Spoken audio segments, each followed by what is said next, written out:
ತಾಯಿ, ತಮ್ಮ ಭೇಟಿಗಾಗಿ ಯಾಕರೆ ಸಾಹೇಬರು ಬಂದಿದ್ದಾರೆ. ಯಾವ ವಿಷಯಕ್ಕಾಗಿ?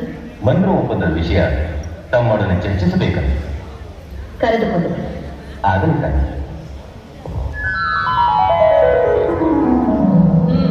ಬಂದ ವಿಷಯ ಕಪ್ಪ ಕೇಳುವುದಕ್ಕೆ. ಏನು ಕಪ್ಪ? ಹೌದು, ಮಾಂಡ್ರು ಸಾಹೇಬರ ಒಪ್ಪಂದದ ಪ್ರಕಾರ ನೀವು ಕೊಡಲೇಬೇಕು. ಕಬ್ಬು ತಿನ್ನುವುದಕ್ಕೆ ಬಿಟ್ಟ ತಪ್ಪಿಗೆ ಕೂಲಿಯನ್ನು ಬೇರೆ ಕೊಡಬೇಕೇನು? ಮೋಡ ಮಳೆ ಸುರಿಸುತ್ತದೆ, ಭೂಮಿ ಬೆಳೆ ಬೆಳೆಯುತ್ತದೆ, ನಿಮಗೆ ಕೊಡಬೇಕು ಕಪ್ಪ? ನೀವೇನು ನಮ್ಮವರೊಂದಿಗೆ ಹುಟ್ಟಿರಾ, ಬಿತ್ತೀರಾ, ನೀರು ಹಾಯಿಸಿ ನಾಟಿ ನೆತ್ತೀರಾ, ಹೊರೆ ಹುಟ್ಟಿರಾ, ಇಲ್ಲ ದಣಿದವರಿಗೆ ಅಂಬಲಿ ಕಾಯಿಸಿಕೊಟ್ಟಿರಾ? ನಿಮಗೆ ಕೊಡಬೇಕು ಕಪ್ಪ? ನೀವೇನು ಅಣ್ಣ ತಮ್ಮಂದಿರೇ, ನೆಂಟರೇ, ಗಿಟ್ಟರೇ, ದಾಯಾದಿಗಳೇ, ನಿಮಗೆ ಕೊಡಬೇಕು ಕಪ್ಪ? ನಡುಗೆ ಸಾಯಬೇಡ, ಕುಳಿತುಕೋ. ಎಂತ ಕಷ್ಟದಲ್ಲೂ ಇಷ್ಟೊಂದು ಡಾಕ್ಟರ್.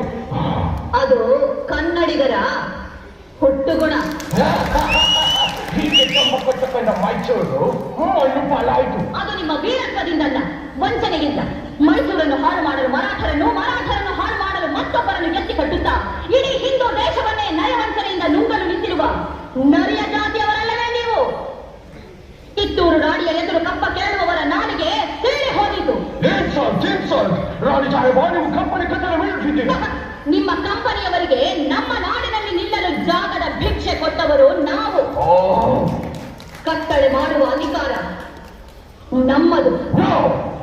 ಮಾಂಡ್ರ ಒಪ್ಪಂದದ ಪ್ರಕಾರ ಕಿತ್ತೂರಿನ ಮೇಲೆ ನಮಗೆ ಅಧಿಕಾರವಿದೆ. ಏನಂದ್ರೆ ಕಿತ್ತೂರಿನ ಮೇಲೆ ನಿಮಗೆ ಅಧಿಕಾರವಿದೆ?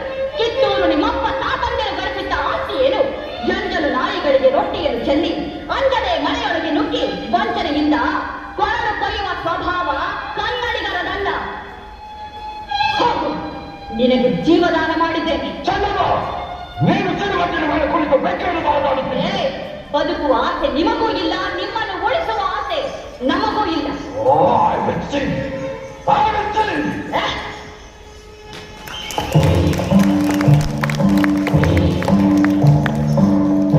ಕಿತ್ತೂರಿನ ಕೆತ್ತನೆಯ ಕಲಿಗಳೇ, ಶತ್ರು ಸೈನ್ಯದ ಮೇಲೆ ಚಂಡಮಾರುತದಂತೆ ಮುನ್ನುಗ್ಗಿ ಅವರ ಶಿರ